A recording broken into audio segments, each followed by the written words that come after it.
Storm is on track to become one of the largest ever to hit Florida, with a wall of water up to 12 feet high and ferocious wind with millions of people in its path. We have a new forecast that's just been released.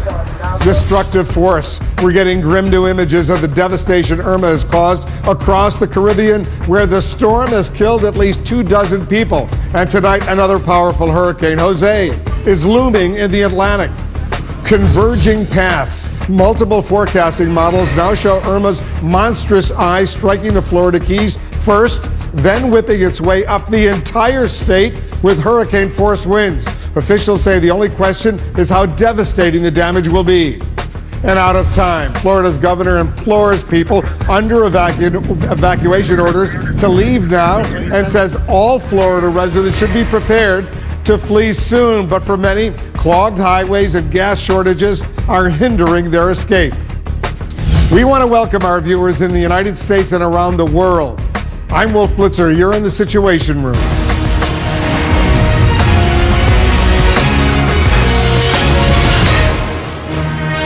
This is CNN Breaking News. The breaking news tonight: Hurricane Irma racing toward Florida and leaving a trail of death and widespread devastation across the Caribbean. A new forecast has just been released, extending the hurricane warnings and watches north on both Florida coasts. Right now, Irma is packing winds of 155 miles an hour. It is on track to make a direct hit on South Florida early Sunday. The storm surge is forecast to be as high as 12 feet, potentially inundating the Keys. The threat is being called catastrophic, and it's prompted what could turn out to be one of the largest evacuations in U.S. history. Officials have ordered millions of people in Florida, Georgia, and South Carolina to flee. But many in Florida are encountering clogged highways and shuttered gas stations. And tonight, we're getting a grim new sense of Irma's destruction in the Caribbean, where the storm is blamed for at least 24 deaths. The islands of Antigua, Barbuda, and St. Martin are among the hardest hit. And now they're under a new hurricane watch for Jose, another Category 4 storm. We're covering all of that, much more this hour with our guests, including top FEMA official Katie Fox and the director of the National Weather Service, Louis Uccellini. And our correspondents and specialists are also standing by. Let's get straight to the CNN Hurricane Center. Our meteorologist, Allison Chinchar, is tracking Irma for us. Allison, there's a new forecast just out. You're getting new information. Yeah, we have a lot of new updates that have come in within the past hour, so let's get straight to them. First and foremost, wind gusts have increased from 185 to 190 miles per hour. The movement going from west at 14 miles per hour, slowing a bit down to 12. This can often happen when you're interacting with land, as we see with the Bahamas as well as Cuba. But the thing to note, it's in its prime spot. It's in open water here. This is a necessary ingredient for a lot of these hurricanes to be able to either maintain strength or actually intensify. And that's what we expect it to do. Intensify up to a Category 5 storm just before it crosses over the Florida Keys. Then as it goes into the Florida Panhandle and the main peninsula region, it will likely make landfall as a Category 4. But over the Florida Keys, if it ends up making landfall there as a Category 5, it would be only the fourth Category 5 storm to ever hit the United States in modern times. So again, just to show you how rare of a thing this would actually be. We talk about some of the big concerns, obviously being winds, but storm surge is going to be another huge impact here. From West Palm Beach stretching down towards Key West, we are looking north of that up towards Cape Canaveral. We could be looking at 3 to 6 feet. On the southwestern side, Naples down to Key West, this is where we could actually see some of the highest storm surge of 8 to 12 feet. It's called shoaling, okay? The reason it has to do with is the depth there. On the eastern side of Florida, it's a pretty steep dip once you get in towards the ocean from where the beach is. On the western side, it's much more gradual. It is when the water starts to dip off. Because of that, it allows that water to be able to come up higher as it moves inland. So you're naturally going to have slightly higher storm surge in that southwestern portion of Florida. We also talk about the expansion of hurricane watches and hurricane warnings now that we are getting closer to landfall. And these are likely to spread even farther north over the next 24 hours. So just because your county may not be under a hurricane watch or warning right now doesn't mean it will stay that way. We will likely see more counties added to this in the next 24 hours.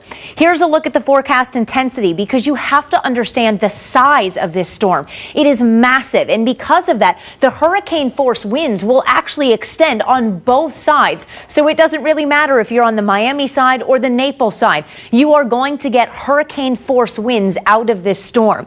It's not likely to weaken below that until it gets close enough to the Georgia state line. Now, a lot of comparisons have been made to Andrew. One of the big differences is that size. This is to scale. This is Andrew. This is Irma. You can see the sheer difference between the two of them in not just size, but also strength. And yes, Wolf, we talked about the models. For the last couple of days, they've been a little off. You have to kind of pick and choose. Now you don't have to, because both of the models, especially the main ones that we look at, have really come into agreement on where this is going to make landfall and when. And at this point, that when looks to be early Sunday morning for South Florida. The American model and the European model now in agreement. All right, Allison, stand by. I know you're working your information. We'll get more from you shortly. It's not just Florida's coasts in danger. There's fear of life-threatening flooding inland as well. Let's go to our national correspondent, Miguel Marquez. He's near Lake Okeechobee in Florida for us. Miguel, communities there, they are clearly under evacuation orders. Mandatory evacuation orders here and mass evacuations and escape throughout the state. It is time to either roll the dice and hunker down or get out. Tonight, Hurricane Irma heading straight for Florida, leaving a devastating trail of destruction across the Caribbean in its wake. Homes and buildings decimated, no water, and hundreds of thousands without power. Irma slammed the islands of Turks and Caicos early Friday as a Category 4 hurricane. Last night was the worst experience of my life. The wind, it was just banging against the wall. The British Virgin Islands also hit hard. What used to be homes, now just frames and debris, trees snapped in half, and an airport in rubble. Tonight, the storm is on track to hit Florida early Sunday morning, and residents across the state are being warned, get out. I don't know anybody in Florida that's ever experienced what's about to hit South Florida. Now, what could be one of the largest evacuations in U.S. history is underway. All Floridians should be prepared to evacuate. Thousands of motorists on roads headed north, while others crowd airports for the few remaining flights out. Some who are staying are pouring into shelters. This storm is wider than our entire state and is expected to cause major and life-threatening impacts from coast to coast. Now, I'll tell you one issue here in the center of the state, Lake Okeechobee, is not maybe the storm itself, but the rain it may dump on here. If it is a slow-moving storm and dumps tons of water on the lake and the watershed north of it, it could threaten those 143 miles of levees protecting all that water from spilling out, and it could have a massive disaster on our hands just where we're standing right now here. Wolf? All right, Miguel, we'll get back to you. Miguel Marquez reporting for us. Let's get some more on all of this. FEMA's acting deputy Administrator Katie Fox is joining us once again. Katie, thanks very much for joining us. What are FEMA's top priorities in these hours before this monster storm hits? FEMA's top priorities are to really echo what the state and local officials have said, which is to follow the guidance of your local officials. If they tell you to evacuate, get out. Do not mess around, do not delay, do precisely as they say to keep you safe. At this point, Katie, are there any significant changes we potentially could see as far as the hurricane's path to make things better or worse for Floridians? You know, I think as you just heard in the previous report, this is a massive storm, and so, you know, the entire state right now is in the path, and it's been a little bit difficult to predict, a couple miles here or there.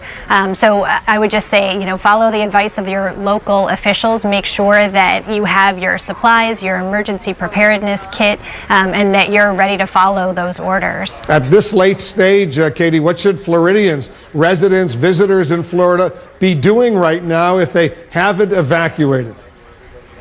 It depends on where you are exactly. Some people are in higher ground and they've got good places to shelter, and that may be the safest place for them to be. So again, follow the advice of your local officials. If you've got the FEMA app, take a look at that emergency checklist, double check it, make sure that you haven't forgotten anything. Do you have your medications? Do you have food and water for your pets? Make sure that you're ready to go. And if you have some spare time, you could look at ready.gov and do some training on You Are the Help Until Help Arrives. Be ready to help your neighbors, because we know, looking in Houston and every place else, that neighbors are often the ones who are the most useful right in the immediate aftermath of a disaster. Does FEMA right now, Katie, feel overextended, given what you've just gone through with Harvey in Texas and Louisiana? This is what we do. We prepare for the worst, and then we're ready for it. So we are marshaling all our forces across the Department of Homeland Security, certainly within FEMA, and really across the federal government. We're working with our state and local partners to increase our forces and be ready for whatever may happen. It's going to be a Category 5, we're told, once it hits the Keys, as it moves up through the entire state of Florida. There's going to be an enormous amount of power outages, right? What are the folks going to do if they lose power for days and days and days? I think we're going to, again, have to take the advice of the local officials. But, as you can, be prepared. I've heard lots of guidance coming out from those officials about charging up your freezers and your refrigerators. If you have a generator, make sure that you've got some fuel for it. And I also always recommend having a hand crank radio so that you can stay tuned to the weather alerts and what those officials are saying. Well, what do you anticipate? You're an expert in this area. Are millions of people in Florida going to be without power? The estimates that we have seen so far is that there could be tremendous amounts of power outages. Well, what does that mean, tremendous amounts? I don't have the numbers right in front of me, but there are a lot of. This is a massive storm, and there could be a lot of folks in Florida without power. And would that last for days or weeks? It really depends on the magnitude of the storm. I mean, as you've heard, this is a Category 5 storm with incredibly strong winds, and it really remains to be seen what happens with the infrastructure, but it could be a little while. Are there enough shelters open right now, Katie, and do they have enough clean water, food, other supplies, medical equipment that the people will clearly need? My understanding from the state is that they have what they need in terms of shelters. I know that in the last couple of days they've marshaled a volunteer force of 17,000 to supplement the regular force of shelter workers. And we've got pre-staged food and commodities ready to supplement the state as they need. But my understanding is that right now they're in pretty good shape. Katie Fox is the acting deputy administrator of FEMA. Thanks for all the important work, Katie, you and your colleagues are doing. We're all grateful to you. Appreciate it very much. Thanks so much. Let's bring back Louis Uccellini. He's the director of the National Weather Service, who's been with us here in the Situation Room. When the water is warm as it approaches Florida, the power of this hurricane is only going to intensify. The source of energy for these storms is the warm oceans. And it's now approaching another warm pool of water, open water, less friction. So and we've seen now during the day this tendency to start intensifying again. We're predicting now at 160 miles an hour at landfall in the northern Keys. So it's feeding off the energy of the warm ocean. It remains a very dangerous storm. We can expect a destructive wind, storm surge, and heavy rainfall as it hits Florida and moves up. And the other aspect of this that we need to emphasize is that when you get this powerful storm making landfall, you have to worry about the tornadoes in that northeast quadrant of the storm. So, in other words, there's going to be the power of the hurricane, and there's also going to be tornadoes that are developing? You get these tornadoes that spin up very rapidly in the section of the storm. In this case, it'll be the northeast sector of the storm. And that's just another part of the threat that the storm, that people are going to be facing as the storm makes landfall. We've heard it now. You've just heard it from FEMA. I want to re-emphasize, it's the local officials that are making decisions to save lives. and people have to listen to them. This is an incredibly dangerous situation. So when you say there could be tornadoes developing from the northeastern part of the hurricane, that's the part that's going to hit presumably areas like Miami, right? Miami, and then all the way up the coast. So are you saying, Louis, that there could be tornadoes in the Miami area? We're saying that within that whole northeastern sector as it moves up, we have to be particularly cognizant of the fact that that's where tornadoes usually spin up. It could happen on the back end of those bands as well. So this is one of the meteorological threats that we're emphasizing as the storm makes landfall and then moves up Florida. We've got some new video from Barbuda in the Caribbean. I want to put it up and show our viewers, and I want you to watch it. Take a look at the devastation. Louis, take a look at this. Look at the video. You can see it right there of what happened. This island was basically devastated. 95%, we're told, destroyed in what once was a very, very beautiful Caribbean island. Look at these pictures. Is this what we can anticipate happening in South Florida? This is exactly where the eye passed over this island. This is where the forces are maximized around a hurricane, is within the eye wall. That's what you see, okay, is that kind of destruction with these kind of winds. We're predicting winds that'll be slightly lower than what it was when it went over this island, but we're just talking about 10 miles per hour, 15 miles per hour difference in sustained winds. You can see the kind of destruction these kind of winds can cause. We should be very concerned for those areas where this eye will pass over on landfall. All right, stand by for a moment. Louis is going to be with us. Louis Uccellini, the director of the National Weather Service. Patrick Ottman is in Cuba for us right now, where this storm is really developing. Patrick, be careful over there, but tell us what you can. You know, just since the last time we talked, Wolf, the first major squall has come in. Rain blowing sideways. We can no longer see the islands off the coast. It is really blowing here. I think it's just the beginning of this very powerful storm, Category 5, coming to this section of Cuba, and I think it's just the beginning of a very long night. When we spoke just a little while ago, Patrick, it seemed relatively calm, pretty sunny, almost like a normal day, and all of a sudden this has developed. So what are they saying in Cuba right now? How much time do you have before the real hurricane develops? Because this is just the outer circle of it. Yes, these are just the outer bands. We're not supposed to get the worst of it, so probably till early tomorrow morning. But all day long, they've been telling people here in the coastal areas of Cuba, this part of Cuba, that it could flood, that the wind is going to come like this, that it's going to be very strong, and that people need to evacuate, and then there will come a time where they will no longer be able to evacuate. That time has now come. You can't drive in this, you can't walk in this kind of weather, and it's just going to continue to deteriorate. So for people in Florida who are still on the fence, these are the beginning of the conditions that they will face. This is not the full force of the storm by any measure, because remember, the storm is passing by Cuba. It's not going to hit Cuba the way it's going to hit Florida, and I have to say, you know, it can almost knock you over. I'm leaning into the wind now, and a half an hour ago, there was almost clear skies, and we've seen this come in. It's blowing the trees. I can no longer see the water out there, and it's a very much changed situation, and it happened within the space of just a few minutes, Wolf. Yeah, just a few minutes. Stand by, Patrick. Louis Uccellini, the director of the National Weather Service, is looking at the images that we're showing. When you see this going, this is just the beginning for the Cuban people. That's correct. It's just the beginning, and they're on the south side of the storm. So it'll be the north side of the storm and then the east side of the storm as it makes the turn. That's actually going to be the worst part of the storm. So they're being brushed by the storm, and they're on the south side, not the worst part, and you see what's happening already. Patrick, very quickly, there are millions of people over there potentially in harm's way in Cuba. Are they prepared for this? Have they evacuated? Are they in shelters?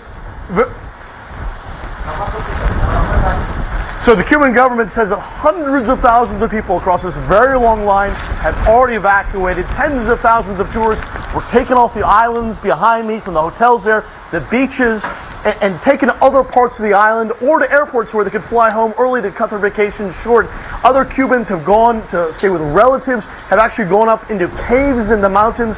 So everybody who is going to evacuate probably at this point has done so. Other people here in this town where I am have said that they are going to ride it out, that they've moved their furniture up to higher levels. They know there will be heavy flooding here, and this is a dangerous storm. But for many people, they just want to be in their homes to try to protect their belongings. Of course, this is a very poor country, so when a storm comes to Cuba, like the way the storm is coming, it can have a devastating impact, Wolf. Do we know, Patrick, and I'm not going to bother you too much longer because I know the situation is getting awful over there, what the condition is at the U.S. Naval Base at Guantanamo Bay, Gitmo? The U.S. has a significant number of troops there and clearly some prisoners as well.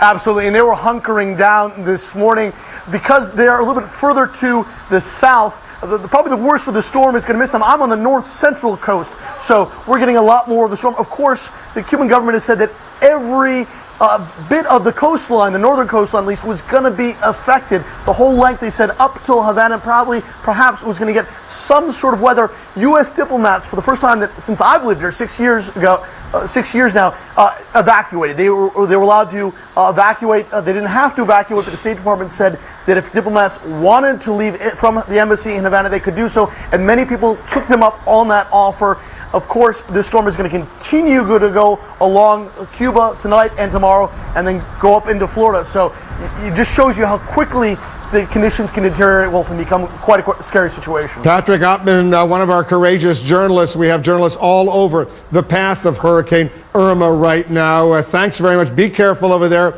We'll stay in close touch. Get some shelter. This is only going to get worse for you, for the people of Cuba, over the coming hours. We're going to take a quick break, resume our special coverage right after this. The Situation Room with Wolf Blitzer.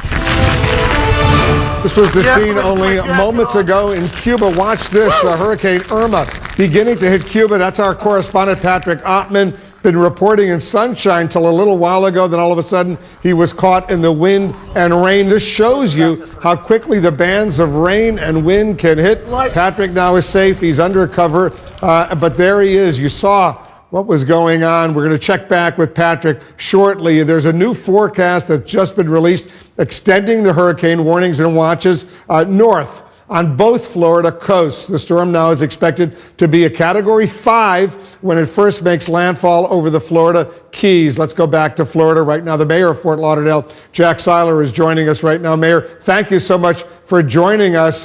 You look at that, all of a sudden, what happened to Patrick Ottman. If there are folks in Fort Lauderdale, your beautiful city, who are thinking about riding it out, maybe they see pictures like that. And that's only the beginning of what we can anticipate. This hurricane is only beginning over there, the outer bands. Maybe they'll get some second thoughts and decide it's not too late to leave. What do you think?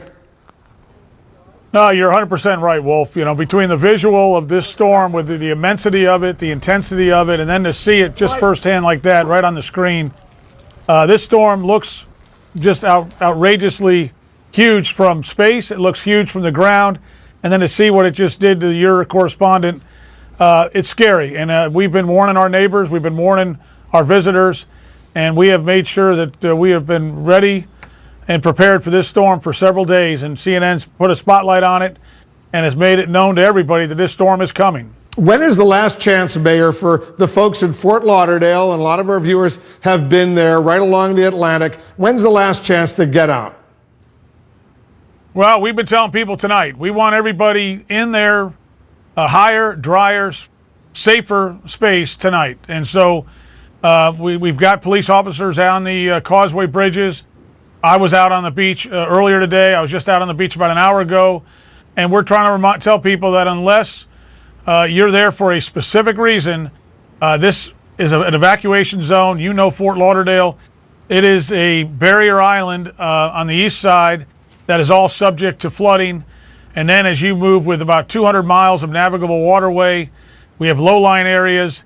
So in essence, we're telling people, if you are in a low-lying area, if you're in a flood zone, if you're on that barrier island, please move to higher, drier ground and get yourself situated tonight in a safe space. Go with friends, go with family, but please get off that barrier island. don't put us or our first responders in a difficult position. What if some of these folks, older people, for example, can't get out of harm's way right now? What are you and other authorities, local authorities, state authorities, federal authorities, doing at this last minute to save these people? Well, we have been communicating for days. I mean, as you know, with this storm, we have watched this storm move across the Atlantic. We have watched it go from island to island, and every time it hits this warm water, it gets bigger. So we have had a massive campaign going commiserate with this storm, just a massive campaign to educate and inform our neighbors. We've had very good success, and I think they understand that, look, this is not one you want to ride out in your condominium on Fort Lauderdale Beach. This is one that you want to get out. The biggest misconception I've been hearing is, well, I'm on the 3rd floor of my condo, or I'm on the 4th floor of my apartment house. Can I stay? And I explained to them, you might be above that surge, you know, that water surge line, but guess what? Your lobby's not. Your elevator shaft is not. All your infrastructure is not. And when all that gets wet, or when all of that gets underwater, you may be stranded. Now you become your own first responder, because our first responders can't get to you. Our first responders can't access the elevator to get up to you. And so we've made it very clear to people that, hey, it doesn't matter if you're on the 4th floor or the 20th floor. If you're on the barrier island, if you're in a low-lying area, just please move to higher, drier ground. I spoke earlier with the mayor of Miami Beach, Philip Levine, who said all the hotels, all the retail, all the restaurants, everything is shut down. It's like a ghost town over there. Is it the same along the Atlantic coast, the area of Fort Lauderdale? The majority of it is. We have a few bars that have always stayed open and traditionally stayed open until the last minute. They'll be closed. I actually talked to one of the bar owners when I was leaving the beach tonight. They're closing down. But as of tomorrow, when all the effects start to come on shore, when we start to see the bands and the wind, and as I've said from day one, the storm surge is my biggest concern.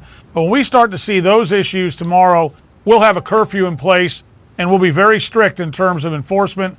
We do not want people coming onto the causeway or crossing the causeway coming onto the barrier island. And more importantly, after the storm, we don't want to see looting. We don't want to see people taking advantage of those that have been disadvantaged by the storm. So our police have been told that they need to take whatever necessary measures are to keep the barrier island free of people during this curfew period. If someone stays in their unit, they're going to stay in their unit. We're not going to criminalize that. But we have encouraged every single person with the same message that you all have had. This is a serious, serious storm, and all you've got to do is watch your coverage of Cuba right there to recognize 150, 160-mile-an-hour winds, rain, and my big concern, a storm surge with a potential high tide, with an east wind. We could see 5 to 10-foot storm surge. The mayor of Fort Lauderdale, Jack Seiler, good luck to you. Good luck to all your folks over there. Good luck to everybody in Florida right now. Thanks so much for joining us. Thank you, Wolf. Appreciate the coverage. Just ahead, we'll have more on the breaking news as Florida braces for a direct hit by a catastrophic storm. We're tracking Hurricane Irma with the latest forecast. Then we'll go live to Florida, where officials are making a final last-minute appeal to residents to get out or get to a shelter. The breaking news tonight, a new forecast for the killer Hurricane Irma, now on track to make a direct strike on South Florida early Sunday with a storm surge up to 12 feet. Let's go back to our meteorologist, Allison Chinchar. She's getting more information. Allison, hurricane warnings, now they've been extended farther north on both coasts of Florida. And Wolf, that's likely going to continue as we get closer and closer to that landfall. More and more counties are going to be added to that list. So if you think to yourself, my county's not under a watch or a warning yet, that may change. Don't plan your evacuation plans based off of that, because as we get closer to landfall, more of those counties will be added. One of the big differences we noticed in the latest advisory was the shift. It takes the track a further west, about 12 miles. That may not seem like that much, but that that could end up being the difference between a landfall over Miami or a landfall over a place like Key Largo. So every little bit of a shift counts at this point. Now, winds right now 155 miles per hour. Winds have increased up to 190 miles per hour, and the forward movement west at about 12 miles per hour. It's going to be entering incredibly warm water over the next 24 hours. That is going to allow this storm to intensify back up to a Category 5 storm.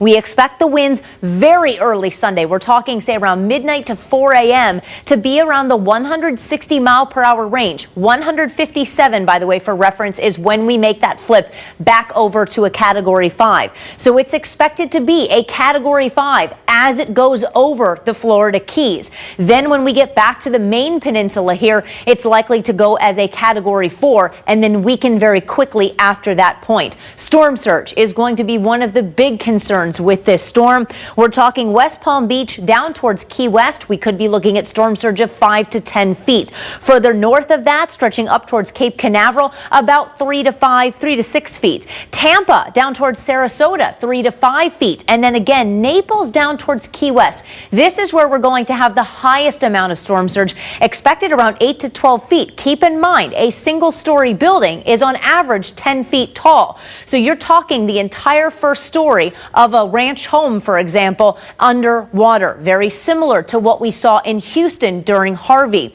Here's a look at those watches and warnings that we talked about. They have now extended further north, places like Daytona Beach, Orlando, and Tampa under a hurricane watch. Sarasota, Siesta Key, Fort Lauderdale, and Miami under a hurricane warning. But these are going to shift north as we get closer to that landfall. We talk about some specific cities. Take Miami, for example.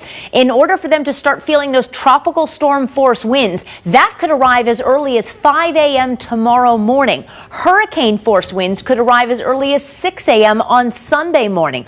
Total rainfall about 6 to 8 inches possible over the coming days. Naples could be looking at tropical storm force winds to arrive around midnight tonight, and hurricane force winds, Wolf, could be expected as early as 8 p.m. tomorrow. And this is going to be a long thing for a lot of these cities where you're going to be dealing with those intense winds and heavy rain for hours as it moves over Florida. Looks like that whole state is in danger right now. Allison Chinchara, stand by. We're going to get back to you, our meteorologist. Let's go back to CNN's Patrick Ottman in Cuba right now, where the first bands of wind and rain are hitting. Patrick, it seems like it's calmed down a little bit since we saw you a few minutes ago. It's coming in waves, right? That's absolutely right, Wolf. It's not blowing that hard. There's no rain. But, just about 15, 20 minutes ago when we last spoke, it was a very different picture. Yep. Let me just get my jacket on. Woo! And Wolf, I didn't have a rain jacket on when this squall hit because it had not rained a single drop here all day long. We hadn't seen any rain, and it just goes to show how quickly these things can come out of nowhere. So if you are in Florida awaiting this storm, don't be outside. Don't be near the water. Don't be in a place where something like this can surprise you. We're on the weak side of the storm. The storm is not expected to make direct landfall here. It is passing off the coast. Cuba is actually missing a bullet here. It's going to strike Florida as a much more dangerous storm. But that intensity, that brief moment there, we were just, it felt like a jet engine. I could not get the jacket on. I was having trouble standing. It just goes to show how quickly conditions change, how dangerous a hurricane can be. And it's only beginning here, I suspect, throughout the evening and into tomorrow morning. We will get more moments like this where it just comes at you in a wave, and there's very little you can do to defend yourself against it. The power of Mother Nature is really an incredible but also very scary thing. It certainly is. All right, Patrick, be careful over there. Good luck to you. Good luck to all the folks in Cuba. Louis Uccellini, the director of the National Weather Service, is with us. Explain what we just saw in Cuba, because this hurricane is moving north of Cuba, but the Outer Banks are beginning slowly but surely to have an impact. Yes, so as the storm moves to the west and it's rotating counterclockwise, these bands spin off, and what looked like happened to your correspondent was he got hit by one of those bands, And they do come on real fast, and very powerful winds and very heavy rainfall associated with them. And that's only a tiny fraction of what we can anticipate in Florida. Right. Well, Florida will be on the what we call the wrong side of the storm, on the north and east side. So as it comes in, they will actually have the movement of the storm plus the rotation contributing to the winds to be in the stronger winds and the strong storm surge as well. This is very, very frightening, I got to tell you. All right, stand by. Louis is going to be with us. The breaking news in the meantime continues. We're going to get a live update from Miami. What will hurricane force winds do to the many construction cranes dotting the city's skyline? We're also getting new images of the incredible devastation the storm left in the Caribbean. A CNN crew has just landed in Antigua. We'll get a live update. The breaking news right now, the latest forecast shows Hurricane Irma slamming into South Florida as a monster Category 5 storm. That's the same strength that devastated some Caribbean islands and killed at least 24 people. CNN's Leila Santiago has just landed in Antigua. Leila, you were in Barbuda just a little while ago, an hour or so ago. Tell our viewers what you saw. You know, Wolf, as we were flying in, we certainly saw devastation. We're going to show you aerials that we captured while we were coming into this once Caribbean tropical island surrounded by turquoise water. And then when you get on the ground, you not only see the devastation, you feel the desperation of the people there, people who are trying to still get out at this hour, actually, many of them evacuating to where we are right now in Antigua. You know, as we talked to the last few people still on the island of Barbuda, and we were asking them to just describe what Irma was like. One man described it like a lion roaring. Another person said it was a monster. And so now the question is, what will Jose do? What will Hurricane Jose do to that island and the people who have already lost so much? Most people left Barbuda with just one bag because their things were destroyed. Their homes were on the ground. Their lives just kind of scattered out onto the roads. If you could tell that some of them were roads, some of them were flooded. So, you know, when you see it, it is pure devastation. And this is among people who will tell you we are used to hurricanes, but we have never seen anything like this. And when I ask them, what do you tell someone right now in Irma's path, everyone immediately said, get out now.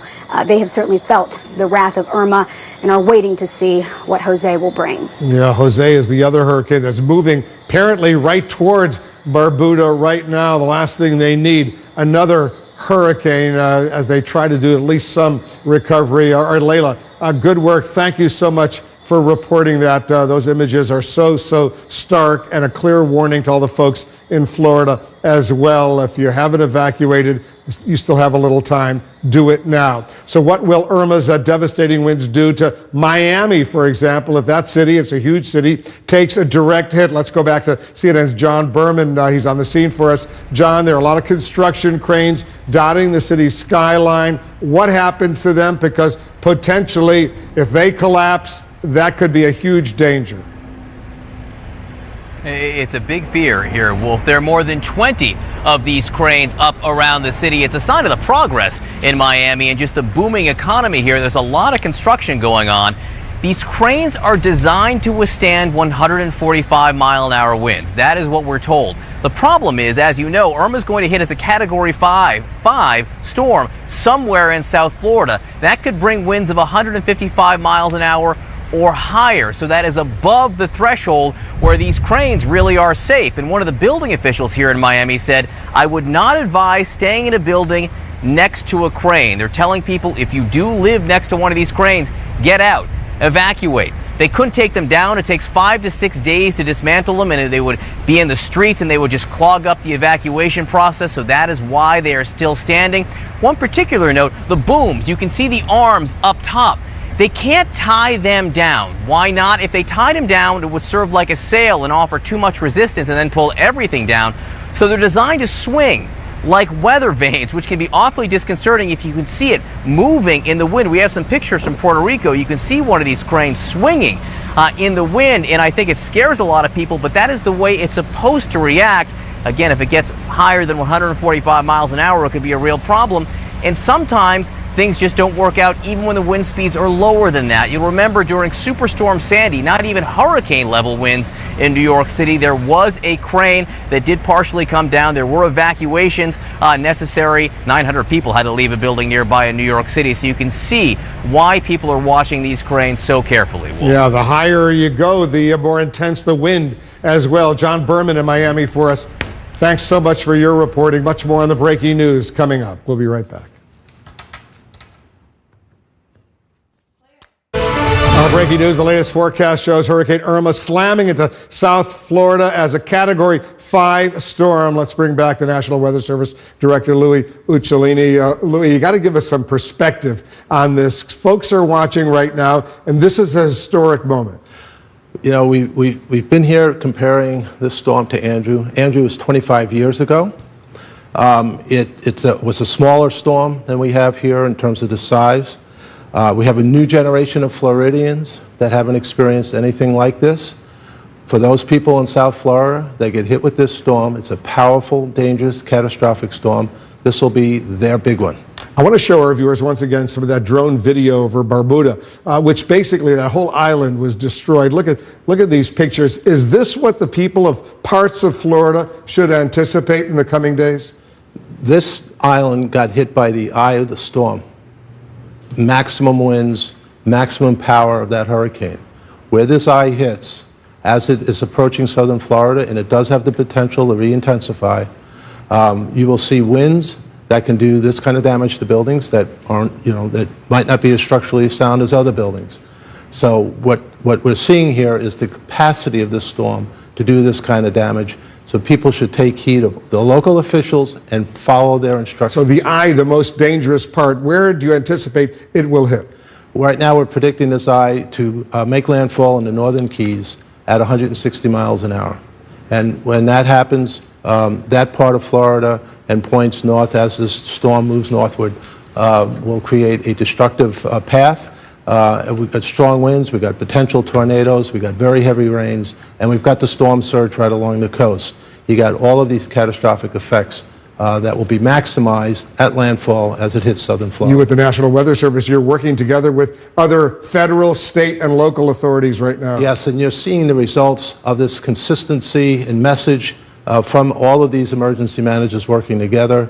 You're seeing the high technology that's come in from the NOAA satellite services.